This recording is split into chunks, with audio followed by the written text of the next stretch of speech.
Welcome back, Preston Martelly here again. I'm going to do a follow-up video to my previous one where I talked about how to set up Google Tag Manager in your site. This time I'm going to show you how to start putting some tags on. And usually the first tag people put on is your Google Analytics because it is one of the most popular ones and an extremely versatile tool for any tracking or pay-per-click advertising you'll be doing in the future. All right, so first things first, here we jump right into it. Again, just to remember you guys who you're talking to, my name is Preston. I'm a marketing consultant. I own JavaLogics, which is a marketing agency. We are located in Canada. I'm currently in Montreal, but I do meet with clients in Toronto and Ottawa on a regular basis. Even though I do have customers across the country and also the US, and actually a couple of them sprinkle around the world. All right. I am also a Google partner from a pay-per-click advertising perspective. First things first, you're going to hop over to analytics.google.com, and I want you to, first thing, click on your account name.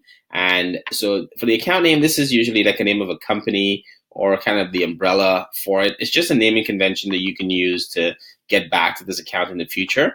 And then setting up for the website, because you technically can pull multiple websites under one account. And in that case, you could just name it right here. And then down here is where you're going to put in the URL. Now remember, if your site uses an HTTPS, you want to put in the right format of the URL right here. Okay. Then you're going to click on this drop-down menu and select a relevant category, something similar to what you have, what industry you're in, and then select obviously the country and the time zone that best suited to you. Then you're going to come down a little bit further and you're going to see these sections here. I don't usually play around with it because it's just collecting data for the most part. And I figured I am benefiting from the data, so I don't mind sharing some of it with Google as well. If it is a problem for you, feel free to go ahead and check these off. That's okay as well. Okay, then you're going to click on Get Tracking Number.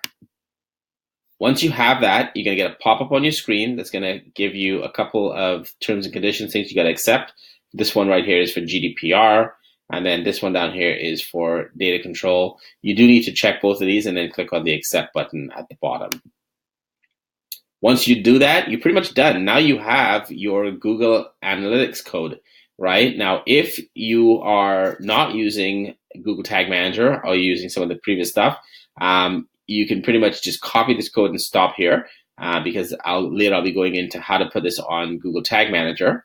But since I think we are smart marketers and we want to do things a simple way, we're going to use Google Tag Manager right here for this. Okay, so what you're going to do is just copy this Universal Analytics code here. Now it is blurred out just because I will be putting this publicly on the web.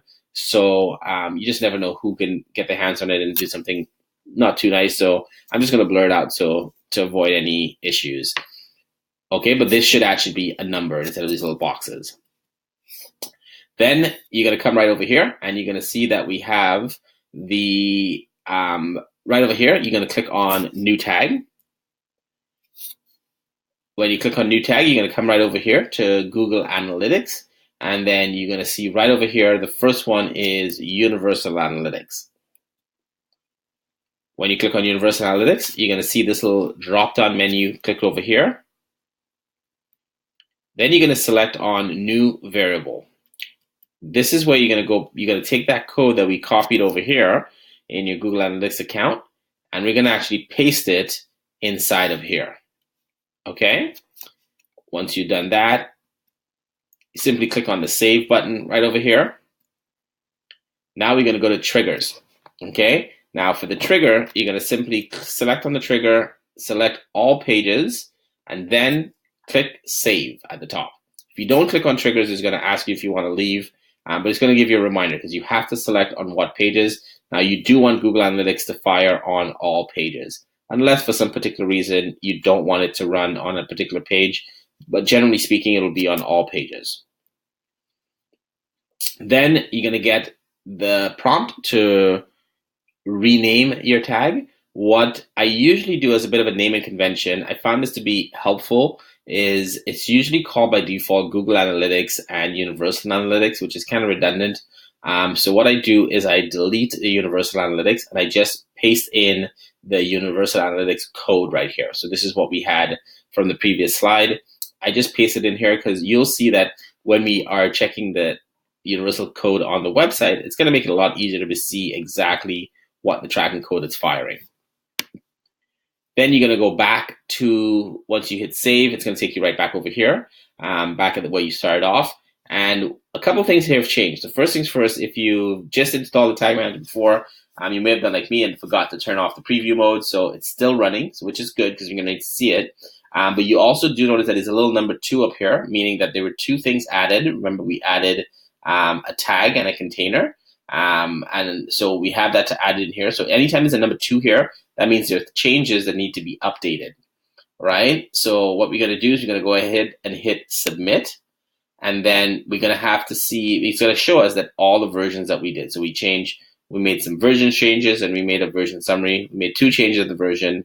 In here, we added a variable and a tag. And as you can see, it's going to have it dated with who did it. So it's great for tracking as well in terms of the website. Please make sure, I always recommend putting a bit of a description with it. I just kind of skipped that step for you. But you want to put a description before it fires off to get in here. So if something breaks in the future, you can always remember what you did. Then the last thing you want to do is just go over to your website while you're still in preview mode, and you should start seeing some tags popping in here. So as you can see, my Google Analytics Universal Analytics tag just fired 1 time, so that means everything's working successfully. That's it. Another quick training. This should take you no more than a few minutes to get this up and running. And if you have any questions, definitely leave it in the comments below. If you like this video, find it useful, definitely give me a thumbs up. I really appreciate it. And if you want to get more tips like this, don't forget to subscribe to the channel and click the little bell as I will be doing these on an ongoing basis. Take care.